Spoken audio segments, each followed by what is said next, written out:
কি খবর ছোট্ট সোনামণিরা, কেমন আছো তোমরা? আজকে তোমাদের জোনাকি আন্টি তোমাদেরকে একটা রেসিপি বানাই দেখাবে। রেসিপিটা হচ্ছে বেগুনের আচার রেসিপি। এটা আমি এখানে কতগুলো বেগুন নিছি, আর বেগুন কিভাবে হাঁটতে হয় সেটা তোমরা জানো, এগুলো টিউটোরিয়াল আবার কি দেখাবো।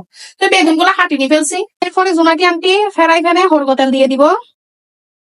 তো তারপরে এখানে আন্টি একটু করে লবণ দিয়ে দিছি, সাথে আবার একটু হলুদ দিছি। তারপর আন্টি বাইউনে গুলাকে তেলের মধ্যে ছাড়ি দিছি। তারপর বেগুন গুলাকে একটু হাড়ি দিয়ে লাড়াচাড়া করে নিব, হালকা হালকা করে এগুলাকে ভুনি নিব, মানে শুদ্ধ ভাষায় বাজি নিব আর কি। বেগুন গুলাকে হালকা করে বাজি হয়ে গেছে, এখন এগুলো আন্টি চুলো থেকে নামাই ফেলবো। বেগুন গুলা বাজি হয়ে গেছে আন্টি, এখন এগুলো নামাই ফেলবো এখান থেকে। তেলের থেকে আস্তে আস্তে করি, তেল না উঠার মতো করি, এক ফোঁটা তো উঠবে, সমস্যা না। তারপর যে তেলগুলাতে আন্টি বাইউন বাচ্চি এই হরগো তেলগুলাতে আবার পিঁয়াজ, রন, সূর্যমরিচ এগুলা দিয়ে দিব। এগুলো রন মানে রসুন, এগুলা দিয়ে দিছি এখানে। পরে পিঁয়াজ রন এগুলো যদি একটু পুনো পুনো হয়ে যায়, এই যে এটা আন্টি সুকেশ থেকে বাইর করছি যে ভিডিওর জন্য। এমনি তো মেহমান টেমান আসা ছাড়া আমি এগুলা বাইর করি না বাজি, তারপরে তোমাদেরকে একটু দেখানোর জন্য বাইর করছি। তো এখানে একটু হচ্ছে এগুলো হচ্ছে পাঁচফোড়ন, আন্টি হচ্ছে পাঁচফোড়ন গুঁড়া এগুলো এখানে দিয়ে দিছি। পাঁচফোড়ন এগুলো দেওয়ার পরে খুব সুন্দর একটা খুশবু বাইরেছে। তো এই এগুলো হয়তো হয়তো আন্টি এখানে দুইটা সূর্যমরিচ দিয়ে ফেলবো। সূর্যমরিচ মানে কি জানো নাকি? সূর্যমরিচ মানে হচ্ছে শুকনা মরিচ। আবার অনেকে বুঝবে না সেজন্য বলতেছে এটা হচ্ছে শুকনা মরিচ। এই যে নুন দিয়ে দিচ্ছি আবার একটু করি। আন্টি হচ্ছে এখানে একটু করে হলুদ দিয়ে দিব, কালারটা ফুয়াতে আসার জন্য আর কি।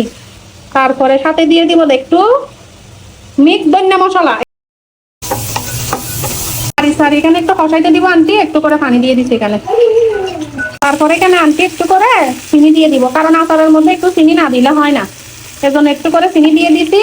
এগুলা গলি যাওয়ার পরে আন্টি এখানে বেগুন ভাজি রাখছি বাইউন এগুলো ডালি দিই। তারপরে সবচেয়ে গুরুত্বপূর্ণ স্টেপ তেঁতুলের হাতটা, মানে তেঁতুলের টক। এটা আন্টি গুলাইনি, তেঁতুলের টক যেটা আছে এটা আন্টি সুন্দর করে এখানে ডালি দিব। তো এখানে বাইউনের আচার এটা রেডি হয়ে গেছে। আন্টি হচ্ছে এখন এখানে একটু সুন্দর লাগার জন্য উদ্দি দিয়ে একটু করে ধনিয়া পাতা দিয়ে দিচ্ছে। তো জোনাকি আন্টির সুন্দর বাইউন আচার রেসিপি, তোমরা চাইলে এটা বানাই খাই ফেলতে পারবে, খুব সোজা রেসিপি। এবার আন্টি এটা ফেরত নিয়ে ফেলি। তো ছোট্ট সোনামণিরা, এই হচ্ছে জোনাকি আন্টির হাতে বেগুন আচার রেসিপি।